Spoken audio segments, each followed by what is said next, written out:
ठीक है, तो हम सबसे पहले शुरू करते हैं। अथातो ज्वर निदानम व्याख्यास्यामः इति स्मः भगवानात्रेय। थर्ड नंबर श्लोक क्या कहता है? इह खलु हेतु निमित्त आयतनम का कर्ता कारणम प्रत्यय समुत्थानम निदानम इत्यर्थ अनर्थांतरम। अनर्थांतर इकट्ठा बोल दो या न अर्थांतरम। ठीक है, इनके अर्थ में कोई अंतर नहीं है। मतलब ये क्या है? सिनोनिम्स है। क्या है? हमारा जो निदान है, सबसे पहले निदान स्थान में जब व्याधि बोधक निदानों की बात हो रही है तो सबसे पहला तो निदान ही है। तो निदान के बारे में उन्होंने एक्सप्लेन करना शुरू कर दिया। तो निदान है क्या? हेतु भी उसी को बोलते हैं, निमित्त भी वही होता है, आयतन भी, कर्ता भी, कारण भी, प्रत्यय और समुत्थान, ये निदान के पर्याय हैं। इसमें आप जो है वो प्रत्यय, आयतन और समुत्थान, इन तीनों को हाईलाइट कर लो। ठीक है, क्योंकि समुत्थान जब हम लिंग के वो पढ़ेंगे सिनोनिम्स, तो मैं वहां पे आपको बताऊंगी। कई बार लोग कंफ्यूज हो जाते हैं कि ये किसका पर्याय था। तो समुत्थान आपको जरूर याद रखना है, तो बेटर है आप ये श्लोक याद कर लो। तो निदान के ही सिनोनिम्स है त्रिविधम, वो तीन प्रकार का होता है। कौन निदान? तीन कौन कौन से निदान होते हैं? असात्म इंद्रियार्थ संयोग, प्रज्ञापराध और परिणामश्च इति। तो ये आपको पता ही हो गया होगा अभी तक। तो असात्म इंद्रियार्थ संयोग क्या है? जो आपकी इंद्रियां है वो अपने विषयों से अगर अति मात्रा में या मात्रा में कम या मिथ्या योग जब करती है तो वो असात्म इंद्रियार्थ कहलाएगा। प्रज्ञापराध क्या है? जब आपकी धी, धृति, स्मृति, इन सबका विभ्रंश हो जाए, तो जो भी आप अशुभ कर्म करोगे वो प्रज्ञापराध में आएगा।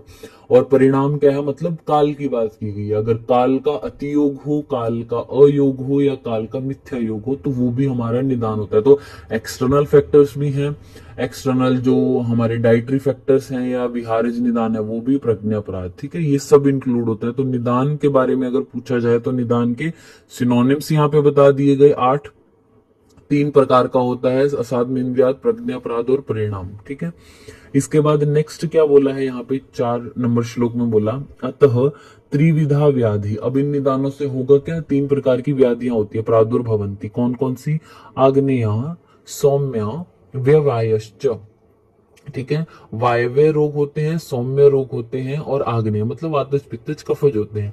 द्विविधाश्च अपरे, और 2 प्रकार के और होते हैं। अपर मतलब ये जो की गई है शारीरिक जो दोष है उनकी बात की गई है। अपरे मतलब इनसे अलग जो है यानी मानसिक जो है उनकी बात की गई है। तो राजस और तामस होते हैं, ये पता है सभी को। फिर उसके बाद 5 नंबर श्लोक में यहाँ पे जब व्याधि की बात आ गई तो व्याधि की सिनोनिम्स भी बता दिए। तो व्याधि के सिनोनिम्स क्या है? तत्र व्याधिर आमयो, गद, आतंको, यक्ष्मा, ज्वरो, विकारो, रोग इत्यर्थ अनर्थांतरम। ये 8 जो वो बताए गए हैं सिनोनिम्स, ये व्याधि के बताए गए। व्याधि को आमय भी बोलते हैं, गद भी बोलते हैं, आतंक, यक्ष्मा, ज्वर, विकार भी बोलते हैं। ठीक है, अब व्याधि की बात चल रही थी तो तस्य उपलब्धि, व्याधि की ही उपलब्धि। व्याधि का ज्ञान किससे होता है? निदान, पूर्व रूप, लिंग, उपशय, संप्राप्ति।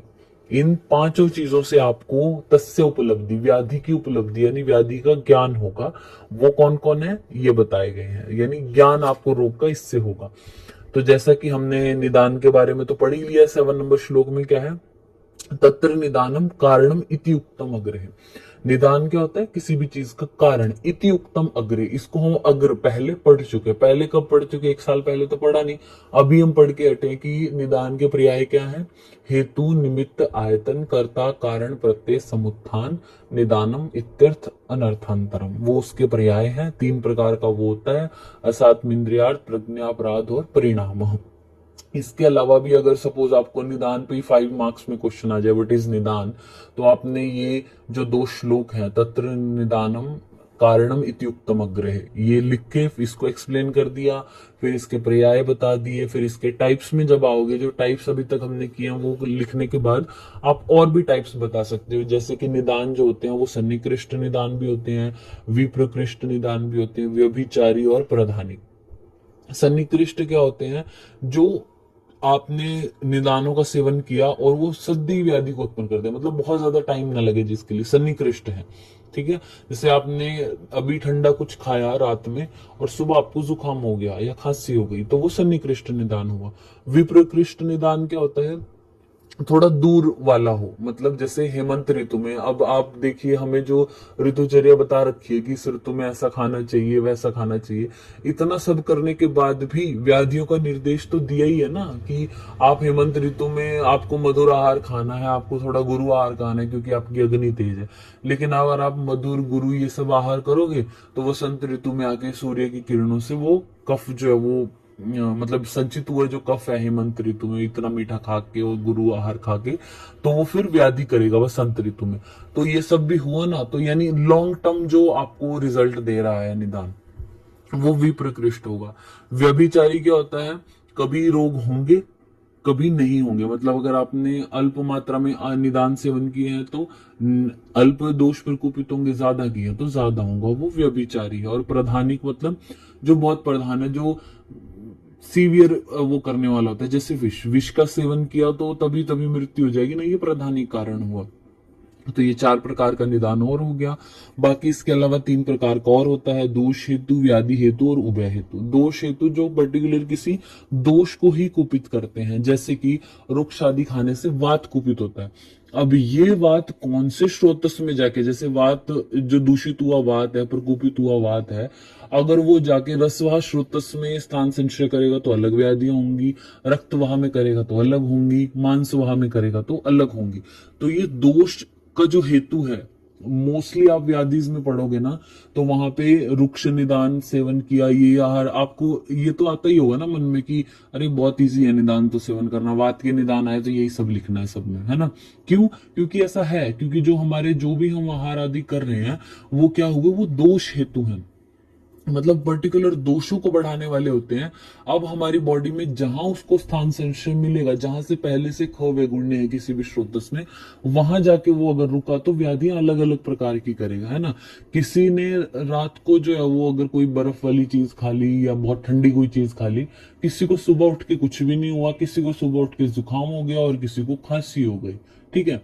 तो किसी को पेट में दर्द हो रहा है, किसी को कुछ और अलग प्रॉब्लम हो रही है, तो वो सब डिपेंड करता है कि उसका कौन सा स्रोतस इन्वॉल्व हुआ है, कौन सा दोष बढ़ के कौन से स्रोतस में जाके गया, उसी अकॉर्डिंग उसको व्याधियां होती हैं। तो वो क्या हुआ हमारा दोष हेतु। व्याधि हेतु क्या होता है, जो पर्टिकुलर किसी व्याधि को उत्पन्न करता है, जैसे मैंने अभी भी एग्जांपल दिया था, जो आप मिट्टी खा रहे हो, मिट्टी खाने से पांडु रोग होगा, तो ये मिट्टी खाना डायरेक्ट पांडु रोग को भी उत्पन्न करता है ना। दोष प्रकोप उसमें भी होगा, लेकिन पांडु व्याधि जरूर होगी ये पता है। अब वो वातज पांडु हो, कफज पांडु हो या पित्तज हो, वो हमें नहीं पता, लेकिन पांडु व्याधि जरूर होगी मिट्टी खाने से, ये कंफर्म है ना। लेकिन दो, जैसे आप रुक्ष खा लोगे अगर, तो रुक्ष खाने की वजह से मुझे नहीं पता, किसी पेशेंट को डिस्क में प्रॉब्लम हो गई, किसी पेशेंट को पेट में प्रॉब्लम हो रही है, मतलब उसको निस्तब्धा जीर्ण हो रहा है, किसी को उदावर्त हो रहा है, किसी को कुछ हो रहा है, वो अलग अलग व्याधियां जो होंगी वो दोष हेतु है। व्याधि हेतु पर्टिकुलर कोई निदान से जब आप कंफर्मेटरी कह सको कि यही व्याधि आपको होगी, तो वो व्याधि हेतु है। उभय हेतु जो दोष और व्याधि दोनों को करने वाला है। फिर इसके अलावा 2 प्रकार का हेतु और है, उत्पादक हेतु और व्यंजक हेतु। उत्पादक जो उत्पन्न करने वाला है, व्यंजन जो पार्टिसिपेटिंग फैक्टर है, जैसे कि अभी हमने एक एग्जांपल लिया था कि हेमंत ऋतु में अगर आप मधुर आहार या गुरु आहार लिया आपने, उससे कफ संचित हुआ और जाके वो वसंत ऋतु में प्रकोपित होकर कफज रोग करेगा। तो उत्पादक यानी फॉर्म करने वाला तो वही, अगर आपने हेमंत ऋतु में सपोज लिया ही नहीं होता मधुर आहार तो नहीं बढ़ता उतना कफ उस पर्सन का। तो उत्पादक हेतु कौन है, जो हेमंत ऋतु में आपने मधुर या गुरु आहार खाया, वो आपका उत्पादक हेतु है। और व्यंजक हेतु क्या है, जो वसंत ऋतु में सूर्य का जो ताप है, मतलब उस टाइम जो सूर्य बलवान हो रहा है, उसकी वजह से जो कफ पिघलेगा और व्याधियां होंगी, तो सूर्य का ताप वहां पे व्यंजक हेतु हुआ। इसके अलावा और भी हेतु होते हैं, बाह्य हेतु और अभ्यंतर हेतु। बाह्य हेतु जो एक्सटर्नल जो भी फैक्टर्स हैं, आपका जो आहार है, आचार है, वो सब आपके बाह्य हेतु। अभ्यंतर हेतु आपके दोष दुष्य आदि की बात की गई है। तो अगर आपको निदान के ऊपर क्वेश्चन आता है तो सबसे पहले निदान की डेफिनेशन लिख दिया, उसके सिनोनिम्स लिख दिए, उसके टाइप्स लिख दिए, उसको एक्सप्लेन कर दिया, देन आप बाद में इंपॉर्टेंस उसकी लिख सकते हो कि निदान की इंपॉर्टेंस क्या है। इससे वो आराम से 5 मार्क्स का आपको हो जाएगा, इधर उधर की फेंकी भी नहीं आपने। और पॉइंट्स में भी लिखा, जैसे आपने पॉइंट्स लिख दिया ना कि निदान की पहले आपने डेफिनेशन लिख रखी है, फिर उसके सिनोनिम्स लिखे हैं, उसके फिर टाइप्स लिखे, तो 3-4 पॉइंट्स आपके पास आ जाते हैं, तो जो टीचर है वो देख के कि हाँ अच्छा बच्चे ने 4-5 पॉइंट्स लिखे हैं तो मैं इसको नंबर दे देता हूँ। अगर आप उसी को पैराग्राफ फॉर्मेट में, चाहे आपने सारी चीजें लिख दी लेकिन पैराग्राफ फॉर्मेट में, तो इतना किसी के पास टाइम नहीं है कि वो एक एक चीज आपके पढ़ के देखेगा। कुछ कई बार आपकी राइटिंग ऐसी हो कि सामने वाले को नहीं समझ आ रहा है, तो उस बिहाफ पे आप पॉइंट्स करके अलग लिखोगे तो वो थोड़ा अच्छे से दिखाई देता है और टीचर उसको मार्क्स दे देते हैं। देन अपना नेक्स्ट टॉपिक है पूर्व रूप। पूर्व रूपम प्राग उत्पत्ति लक्षणम व्याधि। व्याधि का प्राग उत्पत्ति, उत्पत्ति इनिशियल जो लक्षण होते हैं, मतलब व्याधि को पूर्ण रूप प्रकट होने से पहले जो हल्के से जो दिखाई देते हैं उनको पूर्व रूप बोलते हैं। जो लक्षण दिखाई देते हैं प्राग उत्पत्ति, उत्पत्ति से पहले जो दिखाई देते हैं उनको पूर्व रूप बोलते हैं। ठीक है। या जो हमारे आचार्य उन्होंने क्या बोला, स्थान संशीर्णा यथा स्थान संशीर्णा क्रुद्धा भावी व्याधि प्रबोधकम दोषा कुर्वन्ति यद लिंगम पूर्व रूपम तद उच्यते। ठीक है, मधुकोश में आप पढ़ेंगे माधव निदान में। तो यहाँ पे ये डेफिनेशन दी गई है कि जब स्थान संशय जब करेंगे, जो दोष हैं वो स्थान संशय जब करते हैं, दोष दुष्य सम्मूर्छना जब होती है, तो भावी व्याधि जो इनिशियल जो भविष्य में होने वाली व्याधि है उसके लक्षणों को जब दिखाते हैं, उन लक्षणों को पूर्व रूप बोलते हैं। अभी व्याधि हुई नहीं है एग्जैक्ट, लेकिन उससे पहले ही जो लक्षण दिख जाते हैं वो पूर्व रूप है हमारे। ठीक है, तो पूर्व रूप हमारे दो प्रकार के, अगर आपको टाइप्स लिखने में आए कि सामान्य पूर्व रूप होते हैं और विशिष्ट पूर्व रूप। सामान्य पूर्व रूप मतलब जिससे आपको ये होगा कि भावी इनिशियल यानी फ्यूचर में ज्वर होने वाला है इसको, जैसे पेशेंट को पहले ही रुचि हो रही है, बॉडी एक हो रहा है, तो आपको पता चल जाएगा कि शायद इसको ज्वर आदि कोई व्याधि हो सकती है। लेकिन कौन सा दोष इन्वॉल्व होगा, क्या होगा, वो इन्वॉल्वमेंट पता नहीं चलती, तो वो सामान्य पूर्व रूप है। विशिष्ट पूर्व रूप क्या होते हैं, जब आपको दोष आदि का भी भेद स्पष्ट होता है। तो आचार्य जो सुश्रुत के अकॉर्डिंग इसके लिए एक बहुत अच्छा एग्जाम्पल है, जैसे कि जृंभा अत्यर्थम समीरणात्, मतलब वातज ज्वर अगर होने वाला हो तो पेशेंट को जृंभा ज्यादा आती है। पित्ताद नयन स्त्राव, पित्तज ज्वर अगर होने वाला है तो उसको नयन आंखों से श्राव ज्यादा होगा। और अगर कफज उसको ज्वर होने वाला है तो अन्न की अभिलाषा नहीं होती पेशेंट को। तो ये 3 एग्जाम्पल विशिष्ट पूर्व रूप में आप दे सकते हो। इसके अलावा कुछ व्याधियां ऐसी भी हैं जिनमें अव्यक्त भाव माना गया पूर्व रूप को, जैसे शतक्षीण और वात व्याधि। तो जब आप पढ़ोगे शतक्षीण का तो अव्यक्त लक्षणम तस्य पूर्व रूपमिति स्मृतम, तो ये अव्यक्त लक्षण जो है वही शतक्षीण का पूर्व रूप है। और ऐसा ही व्यात व्याधि में भी बोला गया अव्यक्त लक्षणम तेषाम पूर्व रूपमिति स्मृतम, तो ये वात व्याधि और शतक्षीण में अव्यक्त रहते हैं जो पूर्व रूप है हमारे। ठीक है, नेक्स्ट पूर्व रूप कंप्लीट हुआ। अगर आपको इसको 5 मार्क्स में लिखना हो तो डेफिनेशन लिख दी, उसके टाइप्स लिख दी और उसकी इंपॉर्टेंस लिख दी। नेक्स्ट रूप के बारे में बताया गया, तो प्रादुर्भूत लक्षणम पुनः लिंगम। प्रादुर्भूत जो लक्षण है, जब कोई चीज इनिशिएट हो जाए तब जो लक्षण आ रहे हैं पुनः लिंगम, उनको लिंग बोलते हैं, उनको लक्षण बोला जाता है। तत्र लिंगम, अब वो लिंग है जो वो क्या है, आकृति, लक्षणम, चिन्हम, संस्थानम, व्यंजनम, रूपम इत्यर्थ अनर्थांतरम। हाईलाइट कर लेना इसमें से आकृति, संस्थान और व्यंजन को। लक्षण, चिन्ह, लिंग ये तो पता ही है, सबको पता है, सिनोनिम्स यूज होते हैं कॉमनली। संस्थान, आकृति और व्यंजन भी इसी के पर्याय हैं। यहाँ पे संस्थान और समुत्थान जरूर याद रखना। समुत्थान जो है वो निदान का पर्याय है और संस्थान यहाँ पे रूप यानी लक्षण का पर्याय है, ये याद रखना है आपको। नेक्स्ट है हमारा 10 नंबर जो श्लोक है, उसमें बताया गया उपशह पुनः व्याधि हेतुर व्याधि विपरीतानाम विपरीतार्थकारिणाम च औषध आहार विहाराणाम उपयोग सुखानुबंध। उपशय क्या होता है, कोई भी ऐसी चीज, चाहे वो औषध हो, आहार हो या विहार, उसका उपयोग करें हम किसके विपरीत, या तो हेतु के विपरीत या व्याधि के विपरीत या दोनों के विपरीत, या फिर उनके अकॉर्डिंग विपरीतार्थकारी भी यूज करें, तो जो सुखानुबंध होता है उनके प्रयोग से जब किसी पर्सन को सुख हो वो उसके लिए उपशय कहा जाता है। ठीक है, अब इसी को जो आचार्य चक्रपाणी है उन्होंने उपशय को 18 प्रकार का बता के एक्सप्लेन किया है। आपकी बुक में शायद ये टेबल होगा भी, चक्रपाणी के अकॉर्डिंग जो उपशय के 18 भेद हैं। उन्होंने क्या कहा, हेतु विपरीत, व्याधि विपरीत, उभय विपरीत, हेतु विपरीतार्थकारी, व्याधि विपरीतार्थकारी और उभय विपरीतार्थकारी औषध भी होती है, अन्न भी होता है और विहार भी होता है। तो ये 6 टाइप्स हैं और 6 के 3-3 है आगे, औषध, अन्न और विहार। तो ये 18 प्रकार का जो उपशय है, बहुत इंपॉर्टेंट टेबल है। जब भी आप कोई कॉम्पिटिटिव एग्जाम देते हो तभी भी, अभी आप नॉर्मल आपके जो यूनिवर्सिटी एग्जाम्स है वो देते हो बीएमएस में, उसमें भी आता ही आता है इसमें से क्वेश्चन। और वैसे भी आपको याद रखना ही है ना। ओपीडी में पेशेंट आएगा तो बहुत सारी जगह है जहाँ पे आपको इनका जो यूज देखने को मिलेगा, या आपको ये इसी टेबल से याद रहेगा तो बहुत ज्यादा अच्छा रहेगा। ठीक है, तो उसको हम कवर करते हैं। हेतु विपरीत, जब औषध की बात की गई, हेतु विपरीत मतलब जैसे शीत कफज जो ज्वर है उसमें आप शुंठी आदि उष्ण औषध का प्रयोग करो, यानी शीत ज्वर है उष्ण औषध करी, तो शीत शीत ठंड की वजह से हो रहा है ना, तो हेतु के विपरीत आपने औषध की है उष्ण औषध। हेतु विपरीत अन्न की मैं बात करूं तो श्रम आदि से या वात जन्य जो ज्वर हुआ है उसमें उसमें आप मांस रस खाओ या भात खाओ, तो वो अन्न खिलाया आपने, तो हेतु विपरीत। विहार में जैसे दिवस स्वप्न से जो उत्पन्न कफ था उसमें आपने रात्रि जागरण करा दिया, आप दिन में सोए थे इस वजह से कफ बढ़ गया था तो आपने उस टाइम पे क्या किया, रात्रि जागरण भी कर लिया। ये आपका विहार हो गया, जो क्या है, हेतु विपरीत है। इंपॉर्टेंट है ये तीनों लाइनें। फिर है व्याधि विपरीत।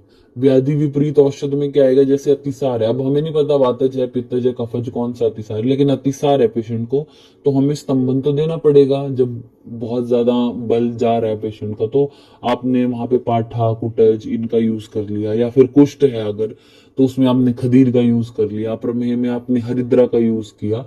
तो ये व्याधि विपरीत औषध है।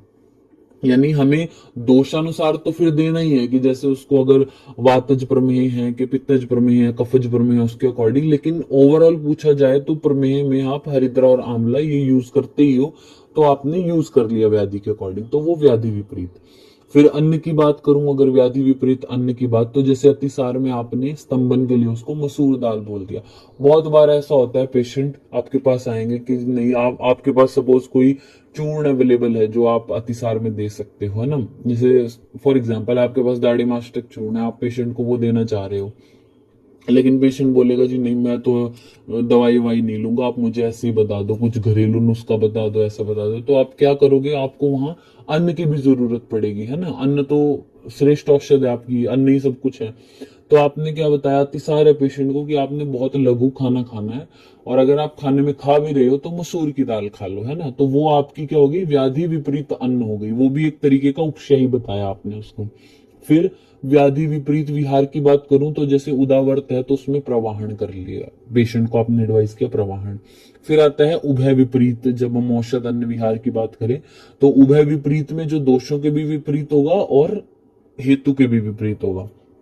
तो उभय विपरीत में जैसे वातिक शोथ में आपने जो वात हर भी है और शोथ हर भी ऐसा दशमूल के वात का यूज किया, तो ये उभय विपरीत में आएगा। या वात कफज ग्रहणी में आपने तक्र प्रयोग कर लिया तो ये हमारा अन्न में आएगा। या फिर स्निग्ध पदार्थों के सेवन और दिवा स्वप्न से जो तंद्रा थी उसमें आपने रात्रि जागरण करवा दिया, रुक्ष रात्रि जागरण, तो वो उभय विपरीत में आ गया विहार में।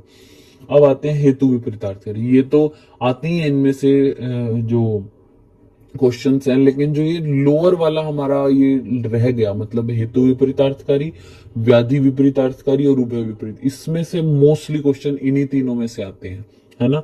तो हेतु विपरीतार्थकारी क्या होगा, जैसे अगर किसी को पित्तज कोई व्रण है उसमें वो क्या करे, कोई व्रण में उष्ण उपनाह बांध लिया आपने, तो वो हेतु विपरीतार्थकारी औषध हुई। ऑलरेडी पित्त था, आपने उसको और उष्ण उपनाह बांध दिया, तो ये हेतु विपरीतार्थकारी औषध हुई, है ना, क्योंकि औषध यूज किया। उपनाह भी आपका एक प्रोसीजर ही है ना जो औषध के रूप में आप दोगे, तो ये औषध हुआ। हेतु विपरीतार्थकारी अन्न क्या हुआ, जैसे पित्तज व्रण में आपने उसको विदाही अन्न दे दिया।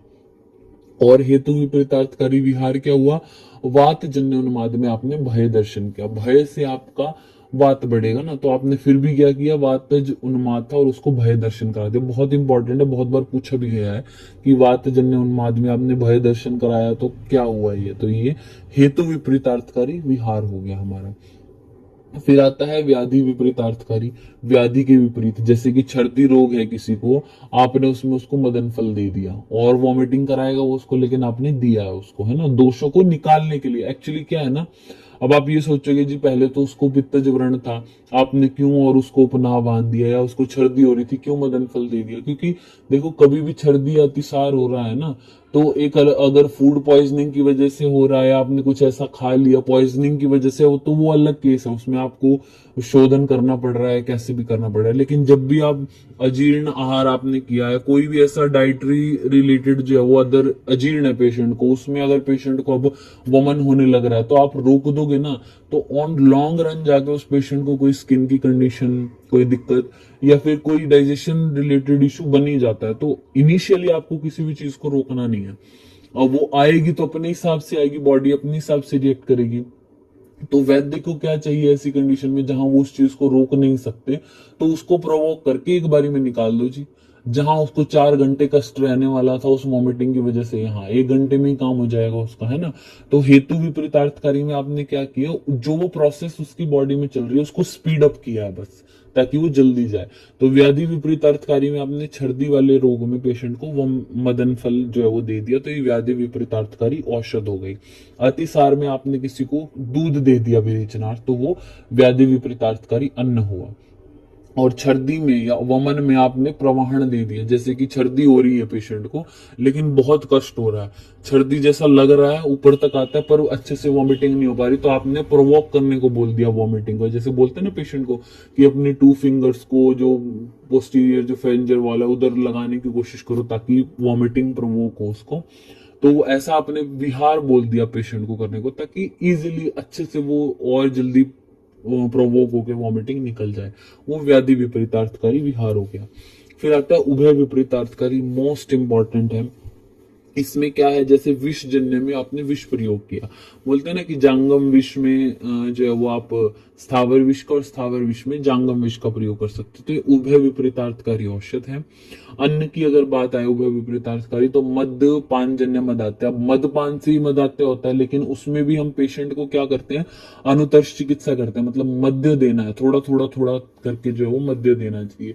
आप कभी भी किसी भी, जब आप ओपीडी में बैठोगे तब आप ये समझ पाओगे, आपके पास कोई स्मोकिंग वाला पेशेंट आता है जो बहुत स्मोकिंग कर रहा है, चेन स्मोकिंग करता है पूरा, और एक कोई अल्कोहलिक पेशेंट है, तो अगर आप आज स्ट्रिक्ट हो गए कि अरे मैं तो इसको इसकी जिंदगी संवार देता हूँ, इसको बोलूंगा कि नहीं लेनी आपको आज से बिल्कुल अल्कोहल बंद, कभी भी नहीं समझेगा पेशेंट, वो डॉक्टर चेंज कर देगा लेकिन अपनी चीजें नहीं समझ ये करेगा।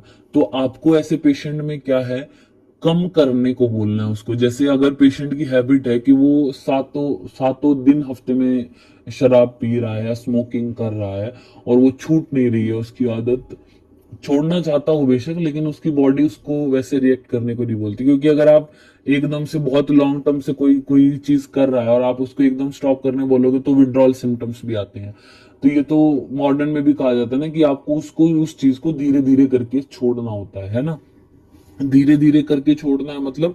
तो ये भी हमारी उभय विपरीतार्थकारी जो अन्न है उसमें उसका एग्जाम्पल है कि आपको मद्यपान से ही मद आते हुए, लेकिन फिर भी आप उसको मद्य सेवन के लिए बोल रहे हो, लेकिन वो उतनी मात्रा में नहीं होगा कि उसको मद आते हो जाए, अल्प मात्रा में उसको देना है ताकि उसकी बॉडी थोड़ी तो रिस्पॉन्सिव रहे उसके प्रति, है ना।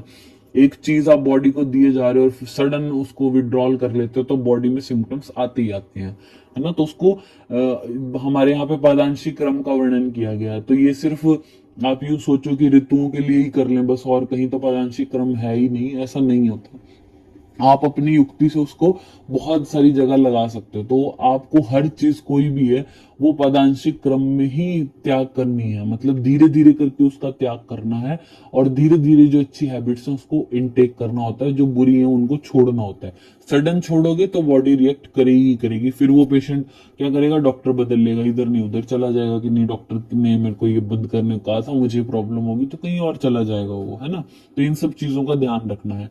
उभय विपरीतार्थकारी विहार की बात करूं तो यहाँ पे जो उरु स्तंभ है, उरु स्तंभ में क्या है, जल में तैरने को बोलते हैं ना, जो उसके जो नदी का जो बहाव है उसके विपरीत जाने को बोलते हैं। व्यायाम से वो हुआ, मतलब एक्सेसिव वात की वजह से जो उरु स्तंभ, उसमें आप फिर भी व्यायाम करने को बोल रहे हो पेशेंट को, तो वो विहार में आ जाएगा। तो ये मदात्य, विष और उरु स्तंभ वाला बहुत बार पूछा जाता है। वातज उन्माद में भय दर्शन वाला बहुत बार पूछा गया है, और व्याधि विपरीतार्थकारी में जो है वो भी बहुत बार पूछे गए। तो ये पूरा का पूरा टेबल ही याद रखना वैसे तो आपको, लेकिन अगर मैं एग्जाम पॉइंट ऑफ व्यू से बताऊं तो ये ज्यादा पूछे जाते हैं। ठीक है, नेक्स्ट है हमारा संप्राप्तिर जातिर आगति इत्यर्थ अनर्थांतरम व्याधि। यानी संप्राप्ति क्या होती है? संप्राप्ति को ही जाति और आगति ये पर्यायवाची बोले गए हैं, सिनोनिम से ही है। ठीक है, पर ये हमारी संप्राप्ति होती क्या? आचार्य चक्रपाणी क्या बोलते हैं? व्याधि जनक व्यापार विशेष युक्तम व्याधि जन्म ही। तो व्याधि की जो उत्पत्ति हुई है, पूरा व्यापार जो उसका है, मतलब स्टार्टिंग फ्रॉम द निदान, आपने किसी भी जो है वो निदान का सेवन किया, निदान के सेवन से आपकी बॉडी में क्या रिएक्शन हुआ, कौन सा दोष बढ़ा, कौन सा दोष किस स्रोतस में गया, किस दूष्य को दूषित किया, कैसे कैसे बॉडी में पैथोजेनेसिस हुई और कैसे आपकी व्याधि हुई, यहां तक का जो पूरा प्रोसेस है दैट इज कॉल्ड योर संप्राप्ति। तो संप्राप्ति हमारी कैसी होती है? उसके टाइप्स क्या हैं? सा, संख्या, प्राधान्य, विधि, विकल्प, बल, काल विशेषेर भिद्यते। ये जो है हमारी चरक ने 6 प्रकार की संप्राप्ति बताई, संख्या, प्राधान्य, विधि, विकल्प, बल, काल। ठीक है, भागवत आचार्य के अकॉर्डिंग और माधव निदान के अकॉर्डिंग 5 प्रकार की जो है वो संप्राप्ति, उनमें विधि को नहीं माना उन्होंने, तो ये पॉइंट आप लिख सकते हो। नेक्स्ट है, इन्होंने संप्राप्ति को एक्सप्लेन किया है यहाँ पे। संख्या क्या है? तावद यथा अष्टो ज्वरः पंचगुल्मः सप्त कुष्ठानि मेवादि। ठीक है, तो यहाँ पे क्या बताया इन्होंने कि संख्या संप्राप्ति किसको बोलते हैं? जिसमें हमें व्याधि की संख्या के बारे में पता चले, जैसे 8 प्रकार के ज्वर हैं, 5 प्रकार के गुल्म हैं, 7 कुष्ठ बताए गए। तो ये सिर्फ संख्या की जो है वो हमें डिस्क्रिप्शन दे रही है, तो वो संख्या संप्राप्ति है। फिर आता है हमारी प्राधान्य। प्राधान्यम पुनः दोषाणाम तर तमाभ्याम उपलब्धते, हाईलाइट कर लेना, दोषाणाम तर तमाभ्याम, दोषों के तरतम्यता का भी जो है वो वर्णन हमें करती है। मतलब अगर 2 दोष, बहुत रेयर चांसेस हैं ऐसे आजकल कि कोई एक दोष इन्वॉल्व हो रहा हो किसी पर्टिकुलर चीज में, वरना दोष संसर्ग सन्निपात आपको मिलता ही है। तो जब 2 दोष या तीनों दोष कुपित होके किसी भी व्याधि को कर रहे हैं, तो उसमें कौन सा दोष जो है वो ज्यादा मात्रा में कुपित है, कौन सा मीडियम अमाउंट में, कौन सा सबसे अल्प अमाउंट में कुपित है, तो उसका जो आपको प्राधान्यता, कौन सा दोष प्रधान है, कौन सा कम प्रधान है, ऐसा जो वर्णन करेगी वो प्राधान्य संप्राप्ति है। फिर है विधि। विधिर नाम द्विविधा व्याधि निज आगंतुज भेदेन। विधि मतलब वो विधि से बताते हैं सबको, जैसे कि 2 प्रकार की व्याधि है, निज और आगंतुज भेद से, इसने विधि को बताया। अब यहाँ पे सिर्फ मैं ये कह दूं कि द्विविधा व्याधि, व्याधि 2 प्रकार की है, तो ये उनकी संख्या के बारे में बताती है, लेकिन विधि नहीं बताई किस भेद से 2 प्रकार की, ये बात नहीं बता रहे। तो विधि में 2 प्रकार की व्याधि है, किसमें? निज आगंतुज भेदेन। तो ये हमारी विधि संप्राप्ति हो जाती है। त्रिविध स्त्री दोष भेदेन, 3 प्रकार की व्याधि है, तीनों दोषों के भेद से। चतुर्विधा, 4 प्रकार की व्याधि है, पुनः साध्य असाध्य मृदु दारुण भेदेन, साध्य साध्य और मृदु दारुण भेद से 4 प्रकार की होती है। तो इसमें विधि के बारे में पूरा बताया गया है। 5 नंबर में हाईलाइट कर लेना, समवेतानाम पुनः दोषाणाम अंशांश बल विकल्प हो। जो दोषों के भी अंशांश बल को की विकल्पना जो करते हैं उसको विकल्प संप्राप्ति बोलते हैं। विकल्प आपको सुना भी होगा आपने कभी, कि जैसे आपके पास और क्या क्या ऑप्शंस है, विकल्प है आपके पास, क्या क्या अलग तरीके हैं इस चीज के लिए, विकल्प से याद रखना। तो ऑप्शन क्या क्या है? जैसे हमारे जो वात के गुण हैं, कोई भी व्याधि हुई, बहुत सारे आचार्य जो हैं हमारे अभिवैद्य जो हैं गुणों की भी तरतम्यता पे वो करते हैं। बहुत कम लोग हैं जो इतना डीपली किसी भी डिजीज को ट्रीट करते हैं, पर है, और वो बहुत अच्छे हैं अपनी प्रैक्टिस में। जो गुणों के आधार पर, मतलब कि आपको लक्षणों से, आपको कैसे पेशेंट ने निदान सेवन की, इससे ये जरूर समझ में आ जाएगा कि पेशेंट में वात की दुष्टि हुई है या पित्त की है या कफ की है या कैसी है, ये आपको समझ आ जाएगा। लेकिन वात का भी कौन सा दोष, कौन सा गुण, इसमें कुपित हुआ है, मतलब रुक्ष गुण की वृद्धि हुई है कि शीत गुण की वृद्धि हुई है कि किसकी है, और उस लेवल पर ही जाके उसको ट्रीट करना। गुण भी बहुत सारे समझ लेते हैं कि रुक्ष गुण की वृद्धि हुई है इसमें, या फिर इसमें शीत गुण वृद्ध हुआ है, चल गुण ज्यादा वृद्ध है इस व्याधि में, लेकिन उसी हिसाब से उसका ट्रीटमेंट भी करना है। ऐसा बहुत कम लोग करते हैं, पर जो लोग कर रहे हैं वो बहुत अच्छा करते हैं। तो दोषों की अंशांश कल्पना भी करते हो, मतलब कोई व्याधि हुई, ठीक है, जैसे पित्तज जो भाव है, कटु रस वाला कोई आपने ऐसी चीज खाई तो वो कटु रस की वजह से, या तीक्ष्ण गुण की या उष्ण गुण की वजह से उसने पित्त को बढ़ाया है, कि कौन से गुण की वजह से बढ़ाया है। तो ये गुणों को भी आगे जब विधान जो बताती है वो हमारी विकल्प संप्राप्ति है, या दोषों की अंशांश कल्पना के बारे में जो बताती है। फिर बल और काल के बारे में बताया गया कि बल काल विशेष पुनर्व्याधि नाम ऋतुर अहोरात्र आहार काल विधि विनियतो भवति। मतलब बल और काल में क्या होता है, व्याधि को ऋतु के अकॉर्डिंग, अहोरात्र दिन और रात के अकॉर्डिंग, आहार और काल के नियत हमें समझना चाहिए। यानी जैसे कि कोई भी दोष है, आप उसको बलवान कब समझते हो, जैसे आपने सुना होगा जैसे वात है, तो वो वात है, वात के दिन के अंत में, रात्रि के अंत में, भोजन के अंत में, ठीक है, वात दोष की वृद्धि होती है, या वय के भी अंत में। तो ये जो दोष है उनकी काल और उनके बल की जो आप जहां पे विचारणा करते हो, उनके बारे में समझते हो, वो बल और काल संप्राप्ति है हमारी, ठीक है।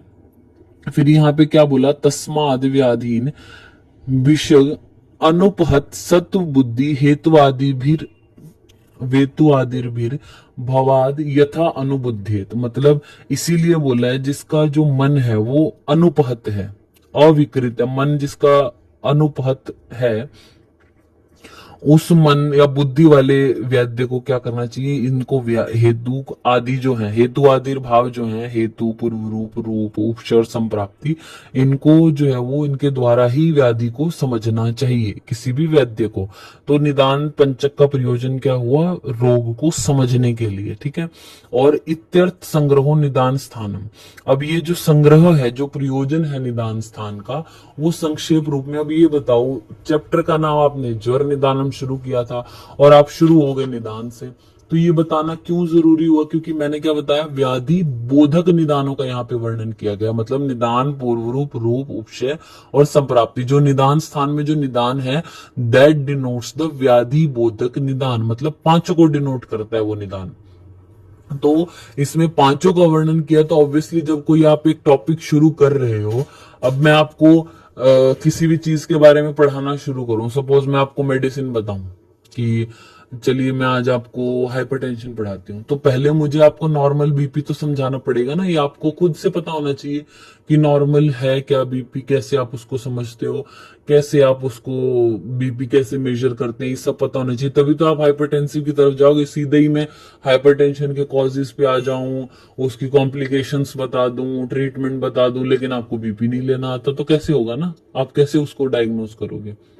बेसिक तो, सबसे बेसिक तो वही है, आपको बीपी तो मेजर करना आना चाहिए। वैसी ही चीज है कि ज्वर निदान जरूर शुरू हुआ था, या फिर ये व्याधियां जो है यहाँ पे शुरू हुई थी, लेकिन उनसे पहले जो ये निदान पंचक में जो ये निदान है, व्याधि बोधक निदान है, इसके बारे में आपको अच्छे से समझ आना चाहिए, तभी आप किसी व्याधि का जो है वो अच्छे से उसको पढ़ सकते हो, एक वैद्य उसको अच्छे से समझ सकता है। इसीलिए यहाँ पे निदान पूर्व रूप रूप उपशय और संप्राप्ति को पहले एक्सप्लेन कर दिया गया, उनके टाइप्स, किसी किसी के सिनोनिम्स, इन सब का वर्णन यहाँ पे किया गया है। अब इससे आगे जो होगा 15 नंबर जो श्लोक से आगे जो चलेगा, वो मेन आपकी जो व्याधि है ज्वर आदि के बारे में बताएंगे वो, ठीक है। तो